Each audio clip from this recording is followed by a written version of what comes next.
Adam Taxin with Daniel Greenfield, whose columns can be found at sultankanish.blogspot.com. We're talking about his column for Saturday night, August 11th, 2012, which is called The Most Divisive Campaign in American History.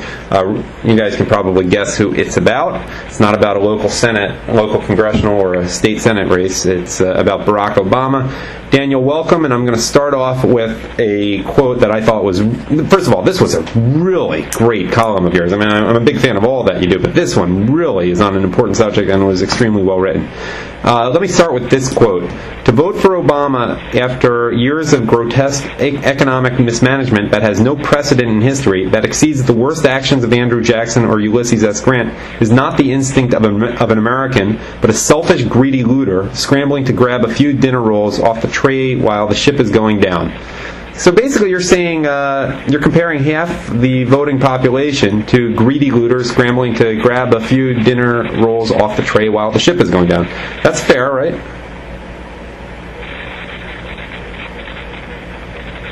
Daniel? I'm sorry, I can't hear you. Okay. Something's wrong with the sound. Oh, I'm sorry. I can hear you fine, but I'm getting into your analogy to grabbing a few dinner rolls off the tray while the ship is going down. Is that how you consider half of the American population? I don't know if it's half of the population, but it's a sizable amount, and you can just look at the amount of people who are collecting all sorts of benefits, who aren't paying taxes, and who keep insisting on voting for the people who make sure that the same process keeps going even if it destroys the country. You seem to suggest that it's not a situation in which they're referring to that one candidate is saying the other is doing a bad job. You seem to say that half the country doesn't care. Those who are voting for Obama don't care if the country goes to hell. They just want to grab their little piece of it. Yeah, it's a phenomenon that you can see in a lot of cities, but now we've really gone nationwide with this insanity.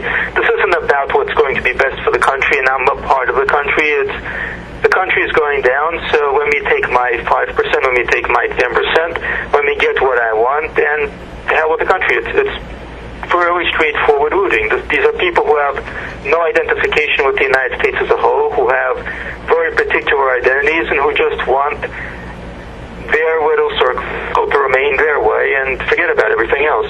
Give us free student loans, give us free mortgages, give us free cars, give us free bailouts, and to hell with everything else. You compare the realities of Obama's presidency to his DNC keynote address in 2004, where he said there is no black America or white America or Latino America or Asian America, there is just the United States of America. Yet, from what you write, you say he isn't campaigning to lead the United States of America.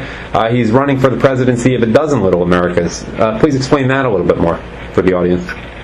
Well, you can see the campaign. Each campaign is based around first violent confrontations and an issue of interest to a particular group, followed by aggressively pitching himself to that group, and then rinse and repeat it. There's no national campaign here. There's no what's going to be the future of the country. There's what about gay marriage? What about birth control? What about this? What about that? What about this wedge issue that a certain percentage of the population passionately cares about and wants, whether it's public sector pensions or gay marriage, and the hell with the rest of the country. And you say that there's no national interest here. And you say that Bain Capital, the people who are complaining about it don't really care. It's just a way of assaulting Romney, correct? It is, and private equity companies are heavily leaning toward Obama, and really a lot of the big left-wing guys who are putting in money are actually private equity guys, and the guy who's running Bain is an Obama bundle, for goodness sake. Don't think it's complete hypocrisy. I'm actually reminded of what this left-wing guy said when he was denouncing Obama. He put up this video where Obama was going on. Remember, this was a big issue suddenly, executive bonuses over the bailout companies. Mm-hmm. So Obama began doing the speech, and then he coughed and he laughed and said, "I'm choking with rage." The whole thing is completely fake. The end of your column is very haunting. You say that the post-American order entity already is here, and that its czars are running things in D.C. So we're already almost in the New World Order, it sounds like. We're not kind of it. the whole point of the left is to replace the existing system with their system, and they've been doing it quite effectively. And what we're up against is this massive bureaucracy that's playing by a whole other bunch of rules. We began seeing that to some extent with the Obama administration. For the first time really going in public, because for the first time there was more of a major break with what came before. It was too sharp and aggressive, but really this has been sneaking up on us for a while. We've gotten used to the whole idea that the laws don't matter, that the Bill of Rights is up for veto by the Supreme Court, that the system really depends more on bureaucrats than on politicians. So, it seems like that the left has come quite a way in its strategy of just dividing and conquering our country. That's the only strategy they have right now, because they can't repeat what they did in 2008. There's no more inspiration here. There's no more hope and change. There's no more dream of a better future. This is straight up. We're gonna carve out a few of these separate groups. We're gonna pretend to be their protectors, and we're gonna use them in an alliance to stay in power and keep giving them as much money as possible. Obama just said, "I want to do bailouts of a whole bunch of other industries." So this is what we're dealing with. We're going to spend as much money as possible. We're going to screw over the rest of the country just to get these fractional votes.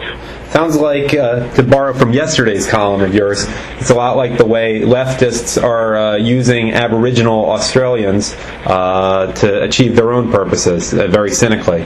Any final thoughts on this column that I didn't ask about? Well, just that we're faced with an entity that politically and structurally is un-American, that's anti-American, that's hostile to the United States, and its whole goal is to recreate the United States in another fashion. This election really is a template for that. If we're going to have elections that are going to be won by coalitions of groups that are just interested in bread and circuses for themselves and don't care about the rest of the country, then we're approaching the end of America. On that positive note, Daniel, thanks as always for your time.